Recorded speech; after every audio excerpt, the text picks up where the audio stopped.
बिस्मिल्लाहिर्रहमानिर्रहीम। अस्सलाम वालेकुम चहारम क्लास। आज हम बाब नंबर 2 ज़कात का मुख्तसर तारुफ सबक जो हम पहले भी पढ़ चुके हैं, इसका आधा हिस्सा और आधा हम इसका बकाया हिस्सा आज पढ़ेंगे। तो सारे बच्चे इस्लामियत की किताबें निकालें और सफ़ा नंबर 13 खोलें। जैसा कि हमारे इस्लाम के 5 बुनियादी अरकान हैं, जिनमें से ज़कात भी एक रुकन है।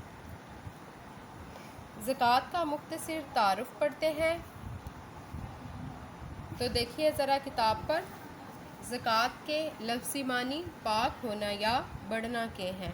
इस्लामी शरीयत में इससे मुराद हर साहिब निसाब का अपने माल के 2.5% हिस्से से मुस्तहिक लोगों की मदद करना है।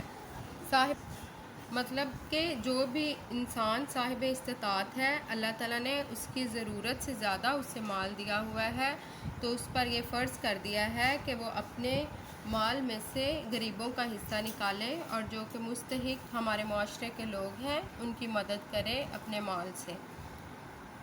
आगे देखें, साहिब निसाब इस शख्स को कहा जाता है जिसके पास 7.5 तोले सोना या 52.5 तोले चांदी या इसकी कीमत के मुताबिक माल मौजूद हो और इस पर 1 साल गुजर जाए। इसी तरह एक मखसूस हिसाब से माल मवेशी पर भी ज़कात लागू होती है। मतलब कि सोना, चांदी और जो आपका मवेशी माल जो भी हो, इन सब चीज़ों पर ज़कात निकलती है। इसके अलावा जो ज़रई पैदावार होती है उस पर भी ज़कात दी जाती है और उसे उशर कहा जाता है। ज़कात 8 हिजरी में फ़र्ज़ हुई। इस्लाम में ज़कात अदा करने की बहुत ज़्यादा अहमियत है। कुरान मजीद में अक्सर मुकामात पर नमाज के साथ ज़कात का भी हुक्म आया है। एक मुकाम पर अल्लाह ताला का इरशाद है, व आकिमुस्सलाता व आतुज़्ज़काता। इसका तर्जुमा है, और नमाज कायम करो और ज़कात अदा करो। अल्लाह ताला ने ज़कात के बारे में कुरान पाक में भी जगह जगह इरशादात फरमा दिए हैं। ज़कात अदा करने वालों के लिए अजर अज़ीम की बशारत है। हज़रत अबू अयूब अंसारी रज़ी अल्लाह ताला अन्हु फरमाते हैं, एक आदमी ने रसूल सल्लल्लाहु अलैहि वसल्लम से अर्ज़ किया कि मुझे कोई नसीहत फरमा दें जो मुझे जन्नत में दाखिल कर दे। तो आप सल्लल्लाहु अलैहि वसल्लम ने फरमाया, अल्लाह ताला की इबादत करो और इसके साथ किसी को शरीक ना ठहराओ, नमाज कायम करो, ज़कात अदा करो और सिला रहमी करो, मतलब कि लोगों पर रहम करो और अपने माल में से गरीब और मुस्तहिक लोगों का हिस्सा निकालो। इससे हमारा माल पाक साफ भी हो जाता है और हमारे दिल में अल्लाह ताला की मोहब्बत भी बढ़ती है और माल की मोहब्बत कम हो जाती है।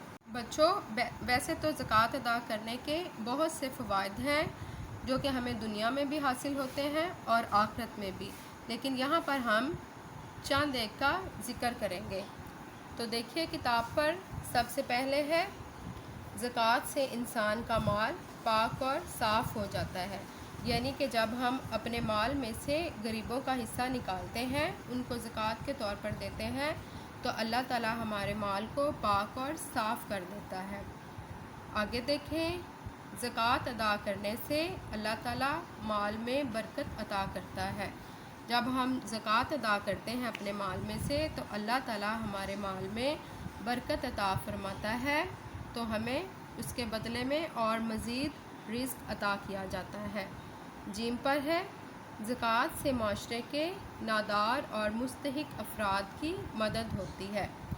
जब हम ज़कात निकालते हैं तो हमारे माशरे में जो भी गरीब लोग होते हैं या जिनका कोई सहारा नहीं होता या जिनकी इतनी आमदनी नहीं होती कि वो ठीक से अपनी ज़िंदगी गुजार सकें और अपना गुज़र बसर कर सकें, तो फिर उन लोगों के लिए अल्लाह ताला ने मालदार लोगों के माल में उनका हिस्सा रख दिया है, जिसको हम ज़कात की सूरत में निकालते हैं और मुस्तहिक अफराद की मदद करते हैं। इससे वो अपनी ज़रूरियात पूरी कर सकते हैं और माशरे में एक अच्छे तरीके से ज़िंदगी गुजार सकते हैं। आगे देखिए, ज़कात अदा करने से इंसान के दिल में माल की मोहब्बत कम होती है। जब हम अपने माल में से ज़कात का हिस्सा निकालते हैं تو انسان کے دل میں جو مال جمع کرنے کی محبت ہوتی ہے اور اسے مزید بڑھانے کی اور اپنے پاس جمع رکھنے کی محبت ہوتی ہے، وہ اللہ تعالیٰ اس کے دل سے نکال دیتے ہیں اور کم کر دیتے ہیں۔ آخر پہ ہے، زکوٰۃ ادا کرنے سے انسان کے دل میں اللہ تعالیٰ کی محبت پیدا ہوتی ہے۔ جب ہم اپنے مال میں سے زکوٰۃ نکالتے ہیں تو انسان کے دل میں اللہ تعالیٰ کی محبت پیدا ہوتی ہے، جس سے وہ اپنے مال کو پیچھے رکھتا ہے اور خدا کی محبت کو پانے کے لیے اپنے رزق میں سے مستحق اور غریب لوگوں کی مدد کرتا ہے، اور اس طرح وہ اللہ تعالیٰ کی محبت پا لیتا ہے۔ گھر کے کام میں بچوں، آج آپ نے اس تمام سبق کی پڑھائی کرنی ہے اور زکوٰۃ ادا کرنے کے فوائد کاپی پر خوش خط کر کے لکھنے ہیں۔ مجھے امید ہے آپ سب اپنا کام اچھے طریقے سے کرو گے۔ اللہ حافظ، اپنا خیال رکھیے گا۔